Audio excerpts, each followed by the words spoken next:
¿Qué tal, amigos de Puntos y Comas? Nos da mucho gusto que nos acompañen todos los días en este segmento de información útil rumbo a los comicios del domingo 2 de junio del 2024. Ustedes seguramente tuvieron la oportunidad de escuchar algunos de los detalles del informe del mensaje político que acompañó la presentación del quinto informe de gobierno del presidente López Obrador. Esto sucedió el viernes pasado, pero muy pocos repararon en un detalle que es importante. Cuando en el mensaje político de su quinto informe de gobierno, el pasado viernes 1 de septiembre de 2023, el presidente Andrés Manuel López Obrador volvió a poner sobre la mesa las cartas que podrían darle el triunfo a su partido en los comicios presidenciales del 2024, y que son los pilares esenciales de la base popular que respalda la Cuarta Transformación: la amplísima gama de programas y apoyos sociales. Son millones de personas que representan de entrada una ventaja muy sólida y consistente para quien resulte candidata o candidato de la coalición encabezada por Morena, detrás de la cual estará como aval clave el presidente de la República, que sin aparecer en la boleta electoral será el actor principal en defensa del gobierno de la Cuarta Transformación. Usted sabe que mañana, está anunciado que mañana a las 5 de la tarde, el partido Morena va a dar a conocer los resultados de sus 4 encuestas, y también nos dirán, después de las 5, esperemos que sean razonablemente puntuales, después de las 5 nos dirán quién es el coordinador de los comités para la defensa de la Cuarta Transformación. Pues bien, con respecto a esos comités de defensa de la Cuarta Transformación y de los programas que el gobierno de la Cuarta Transformación ha puesto en marcha, solo 5, escuche usted, solo 5 de los programas sociales que mencionó específicamente en su informe del pasado 1 de septiembre el presidente, solo esos 5 programas que mencionó representan un universo de por lo menos 28 millones de personas que se benefician con esos apoyos.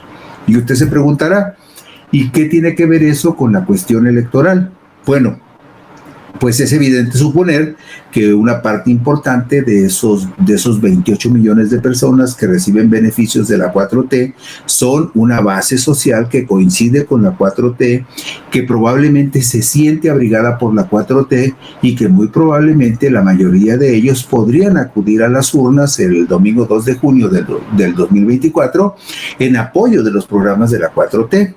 Mire usted, vamos viendo en detalle a qué se refería el presidente en la gráfica número 2 cuando habló de los programas del gobierno federal, de los principales programas del gobierno federal y de quiénes son los beneficiarios de esos programas. Por ejemplo, la pensión para adultos mayores actualmente es de 4,800 pesos bimensuales, pero anunció el presidente que desde enero del 2024 esta pensión aumentaría a 6,000 pesos, es decir, 6,000 pesos bimestrales para quienes están en este programa de la pensión para adultos mayores.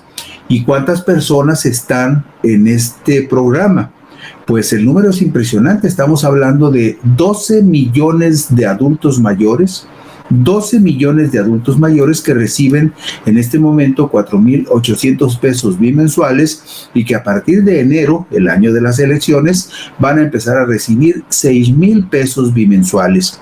Para mucha gente, pensar en 6,000 pesos puede parecer muy poco, pero para las personas que durante décadas estuvieron prácticamente abandonados de la mano del gobierno, el hecho de que les den 4,800 pesos bimensuales y a partir de enero 6,000 pesos bimensuales, significa que tendrán dinero, como algunos de ellos lo comentan, pues para comer un poco mejor, para comprar sus medicinas y algunos incluso que son ahorrativos, pues para guardar, para irse por allí a algún modesto viaje y descansar en alguna parte, en la montaña o en la playa.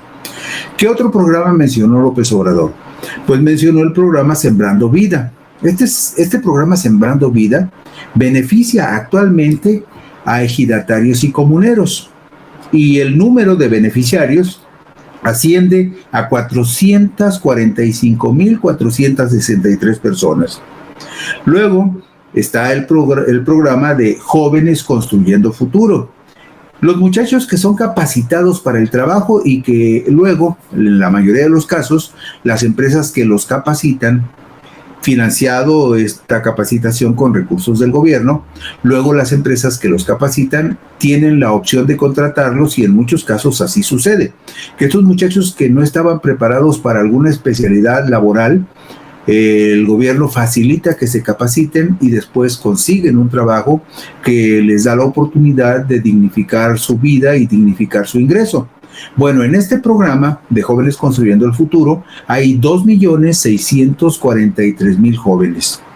Después está el programa de becas a estudiantes de familias pobres, desde preescolar hasta licenciatura. Este programa también es muy grande, es muy amplio e incluye, de acuerdo con los números que mencionó el presidente, a 12 millones de niños, adolescentes, jóvenes y jóvenes adultos que reciben alguna de esas 12 millones de becas. Y finalmente hay otro programa que está orientado a personas que tienen alguna discapacidad y que también requieren apoyo de algún programa del gobierno, y en este caso estarían 1.276.000 personas. Cuando hacemos la sumatoria de todos estos programas, de los beneficiarios de todos estos programas, que son 5 en específico, pero no son los únicos, sabemos que hay otros programas del gobierno federal que también se están aplicando, pero solo estos que acabamos de mencionar representan 28.364.466 personas que se están beneficiando con esos programas. Ustedes también seguramente recordarán que hubo una mención que hizo el presidente López Obrador en el Zócalo de la Ciudad de México el sábado 1 de julio del 2023, cuando se conmemoró el 5º aniversario del triunfo electoral del 2018, cuando López Obrador llegó a la presidencia de la República. En ese mitin que se realizó en el Zócalo, el presidente dijo lo siguiente: actualmente llega de manera directa a 30 millones de hogares, cuando menos un programa de bienestar o una porción, por pequeña que sea, del presupuesto nacional. Y los 5 millones de hogares restantes, se estima que en el país hay 35 millones de hogares. El presidente calculó el 1 de julio que sus programas, los programas sociales de su gobierno, llegaban a 30 millones de esos 35 millones de hogares, y que los 5 millones de hogares restantes que no reciben un programa de manera directa, viven en mejores condiciones, también se han beneficiado porque nuestra política económica ha mejorado el poder adquisitivo de las familias y ya ha fortalecido el mercado interno. Es decir, del recuento que hacemos de los 28.364.463 beneficiarios de estos 5 programas sociales que mencionábamos, podemos redondear sin ningún problema la cifra en 30 millones, tomando en consideración que hay otros programas de menor cuantía en cuanto a los beneficiarios que redondearían la cifra de 30 millones de hogares. Bueno, ¿por qué es importante esta cifra de 30 millones de hogares que reciben algún programa del gobierno federal? Porque vamos a ver una gráfica interesante, la gráfica número 4, en donde vamos a hacer una estimación de cuántas personas podrían votar en los comicios del 2024. Mire, en 1994 hubo un porcentaje de participación de la gente que acudió a las urnas del 77%. En el año 2000 acudió a votar el 64% de las personas que estaban en el padrón electoral. En el 2006 acudieron a votar el 59% de las personas que tenían credencial de elector. En el 2012 el porcentaje de participación en esas elecciones presidenciales fue de 62%. Y en el 2018, usted lo recuerda, lo tiene más presente, hubo una participación del 62%. Si promediamos la participación electoral que hubo en estos 5 procesos electorales para presidente de la República, que son de alguna manera similares al proceso electoral presidencial que se va a realizar en el 2024, llegamos a la conclusión de que el promedio de participación en una elección presidencial en México es del 64.8%. Esto basados en información oficial, primero del Instituto Federal Electoral y luego del Instituto Nacional Electoral. Usted sabe que A partir del 2014, el IFE cambia de nombre y se convierte en Instituto Nacional Electoral. 64.8% es el promedio. Entonces, sobre esta base del 64.8%, vamos a revisar la lista nominal de electores con corte al 25 de agosto del 2023, que es casi el más reciente porque apenas el viernes pasado se actualizó la lista nominal, pero la variación es mínima entre una y otra lista nominal. Tomemos como referencia esta lista nominal con corte al viernes 25 de agosto del 2023. De acuerdo con ese corte, habría en la lista nominal, es decir, las personas que tienen credencial para votar, alrededor de 96.643.455 personas con su credencial en la mano. Pongamos ahora un ejemplo sobre esta lista nominal. Si votara el domingo 2 de junio del 2024, el 64.8% de quienes están actualmente en la lista nominal de electores acudirían a las urnas alrededor de 62.624.958 ciudadanos. Si en esos 30 millones de hogares en donde hay una persona beneficiada por alguno de los programas sociales del gobierno, la abuela, el abuelo, la madre, el padre, algún hermano, tío o pariente, uno solo, votara por el candidato presidencial de Morena, esto representaría estos 30 millones de personas que potencialmente podrían votar por Morena representarían el 47.90% de los ciudadanos que potencialmente podrían acudir a las urnas el domingo 2 de junio del 2024. 47.90%.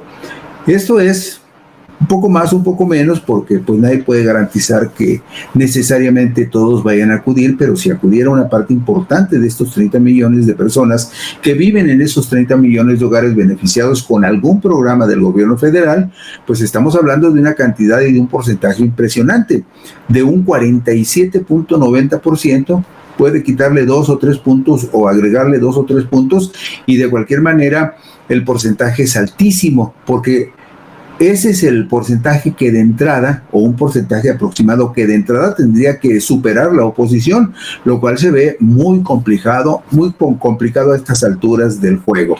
Pues bien, el presidente López Obrador también resaltó los avances contra la pobreza.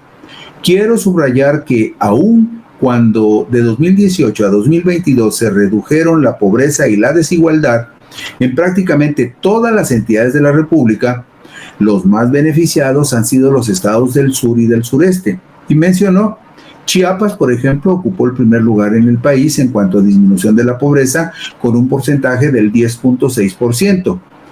En Tabasco se redujo la pobreza 9.9%, en Hidalgo 8.9%, en Veracruz 8.5%, en Guerrero 7.5%, en Oaxaca se redujo la pobreza en 5.9%, en Yucatán la reducción de la pobreza fue de 5.2%, en Puebla del 4%, en Campeche 3.9% y finalmente el 10º estado del sureste, sur-sureste, Quintana Roo, ahí se redujo la pobreza en 3.2%. ¿Qué significado tiene esto si lo vinculamos con los asuntos electorales? Bueno, pues hay un dato muy interesante. 7 de los 10 estados mencionados con los más altos índices en los porcentajes de disminución de la pobreza integran la tercera circunscripción electoral, es decir, la tercera región electoral del país. 6 de esos 7 estados donde se redujo la pobreza son gobernados por Morena, y uno de ellos, Yucatán, es gobernado por el Partido Acción Nacional. Esto significa que esta región donde la gente está recibiendo beneficios es una región que será altamente rentable para el gobierno de la Cuarta Transformación. Y si lo ponemos en esta gráfica, mire usted, Morena gobierna de esos 10 estados, 7 están en esta región. Y de esos 7 que están en esta región, 6 son gobernados por Morena. Hablamos del estado de Campeche, Chiapas, Oaxaca, Quintana Roo, Tabasco y Veracruz. Y esto indudablemente que en esta región pues le da una ventaja significativa a Morena en una región donde se van a disputar 60 diputados de mayoría relativa y 40 de representación proporcional. Nada más en lo que corresponde a esta región, porque habría que ver también cuál es el impacto, aunque menor, en otras regiones y en otros estados de la República donde también hubo una disminución de los índices de pobreza. Pero como usted puede ver, al hablar el presidente de todos estos programas, simplemente estaba poniendo sobre la mesa algunas de las cartas fundamentales que su candidato presidencial y el gobierno de la Cuarta Transformación tienen como sustento de la base social que podría contribuir a hacer más cómodo su tránsito en los comicios del 2024 o conducir a Morena y a la Cuarta Transformación a un triunfo razonablemente cómodo en esos comicios del próximo año. Y con esto terminamos puntos y comas hoy. Mañana por aquí nos encontraremos. Les agradecemos su atención y descansen, por favor.